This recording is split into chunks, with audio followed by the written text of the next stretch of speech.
Istanbul থেকে ঐতিহাসিক ঘোষণা, ফিলিস্তিনের সশস্ত্র সংগ্রাম বৈধ বললেন মুসলিম নেতারা। ইস্তাম্বুল, আয়া সোফিয়ার মাটিতে এক অভূতপূর্ব ঘোষণা। বিশ্বের 50টিরও বেশি দেশ থেকে 2 শতাধিক মুসলিম পণ্ডিত ও ধর্মীয় নেতা একসাথে জানালেন, ফিলিস্তিনিদের সশস্ত্র সংগ্রাম শুধু বৈধ নয়, বরং এটা এক অবিচ্ছেদ্য দায়িত্ব। কিন্তু কেন এই ঘোষণা এত গুরুত্বপূর্ণ?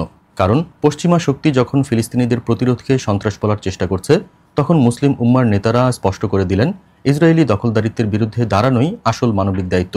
8 দিনের টানা আলোচনার পর ঘোষণায় আহ্বান জানানো হয়, ইহুদিবাদী কোম্পানির সঙ্গে সব ব্যবসায়িক সম্পর্ক ছিন্ন করতে, ইসরায়েলের সঙ্গে রাজনৈতিক ও বাণিজ্যিক সম্পর্ক বন্ধ করতে এবং গাজার মানুষের জন্য মুসলিম ব্যবসায়ীদের লাভের অংশ সরাসরি বরাদ্দ করতে। শুধু তাই নয়, গাজায় সংঘটিত যুদ্ধাপরাধ ও গণহত্যার জন্য আন্তর্জাতিক আদালতে ইসরায়েলকে জবাবদিহিতার আওতায় আনার দাবি তুলেছেন তারা। সম্মেলনের সমাপ্তিতে নেতারা একে বললেন এক নতুন সংগ্রামের সূচনা, অর্থাৎ গাজা আর একা নয়, এবার ইস্তাম্বুল থেকে উঠে আসছে মুসলিম বিশ্বের ঐক্যবদ্ধ লড়াইয়ের ঘোষণা।